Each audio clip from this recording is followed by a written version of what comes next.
রুগ্ন ৫ Islamic bank একীভূত হয়ে শেয়ার বাজার থেকে তালিকাচ্যুত হলে সাধারণ বিনিয়োগকারীরা সবচেয়ে বেশি ক্ষতিগ্রস্ত হবে বলে মনে করছেন সংশ্লিষ্টরা। তারা বলছেন, সাধারণ বিনিয়োগকারীদের জন্য ক্ষতিপূরণের সুনির্দিষ্ট আইন নেই। এজন্য সিকিউরিটিজ এক্সচেঞ্জ কমিশন ও বাংলাদেশ ব্যাংকের সুনির্দিষ্ট নির্দেশনার দাবি জানান তারা। শারফুল আলমের রিপোর্ট। বাংলাদেশ ব্যাংকের হিসেব অনুযায়ী ৫ ব্যাংকের মোট আমানতের প্রায় ১,৫২,০০০ কোটি টাকার বিপরীতে ঋণের পরিমাণ ২ লাখ কোটি টাকারও বেশি। এরই মধ্যে কেন্দ্রীয় ব্যাংক ব্যক্তি আমানতকারীদের টাকা ফেরত দেওয়ার পরিকল্পনা করছে। তবে শেয়ার বাজারে বিনিয়োগ করা ওইসব ব্যাংকের সাধারণ বিনিয়োগকারীদের জন্য কোনো সুরক্ষা নীতিমালা নেই বলে মনে করছেন অনেকেই। যারা ব্যাংকের মূল মালিক, যারা শেয়ার হোল্ডার, যারা এই কোম্পানির মূল মালিক বলা যায়, তাদের এই মার্জারের ক্ষেত্রে তাদের ভূমিকা কি হবে, তাদের পুঁজি কি হবে, এই শেয়ার হোল্ডারদের মূল যে বিনিয়োগ তার কি হবে, এই সম্পর্কে কোনো রূপরেখা এখন পর্যন্ত সরকার দেয়নি।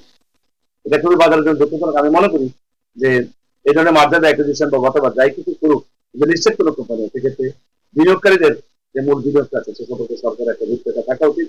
কারণ বিনিয়োগকারীর স্বার্থ রক্ষা করতে সরকার দায়িত্বের মধ্যে পড়ে, তাদের শেয়ার হোল্ডারদের বিনিয়োগটি সুরক্ষা দেওয়ার জন্য যে আইনি ব্যবস্থা থাকা উচিত বলে মনে করি। সাধারণ বিনিয়োগকারীরা এরই মধ্যে এই ৫ ব্যাংকে বিনিয়োগ করে মূলধন হারিয়েছেন। যারা বেশি দামে শেয়ার কিনেছেন তাদের ক্ষতির পরিমাণ আরও বেশি। পুঁজিবাজারেও এই একীভূত ব্যাংক হিসেবে এটিও একটি সবল প্রতিষ্ঠান হিসেবে এখানে আবির্ভূত হবে। কিন্তু সেই সংক্রান্ত বিষয়গুলো আমার মনে হয় যে শেয়ার হোল্ডারদেরকে দ্রুততর সময় জানানোটা পুঁজিবাজার কর্তৃপক্ষের যেমন জরুরি এবং কেন্দ্রীয় ব্যাংকেরও এক্ষেত্রে যথাযথ সহযোগিতা করা প্রয়োজন। এই পরিস্থিতিতে তারা যদি মনে করেন যে তার এক ধরনের অনিশ্চয়তা বোধ করছেন, দীর্ঘমেয়াদী একটা অনিশ্চয়তা রয়েছে, তারা হয়তো তাদের হাতের শেয়ারগুলো ছেড়ে দিতে পারেন।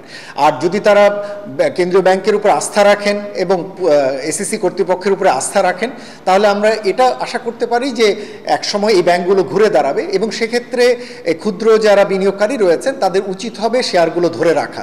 দুর্বল ব্যাংকগুলোর বিপর্যয়ে ক্ষুদ্র বিনিয়োগকারীদের কোনো সংশ্লিষ্টতা নেই, তাই তাদের স্বার্থ রক্ষায় উদ্যোগী হবে সিকিউরিটিজ এক্সচেঞ্জ কমিশন, এমনটাই প্রত্যাশা পুঁজিবাজারের বিনিয়োগকারীদের। শারফুল আলম, এটিএন বাংলা, ঢাকা।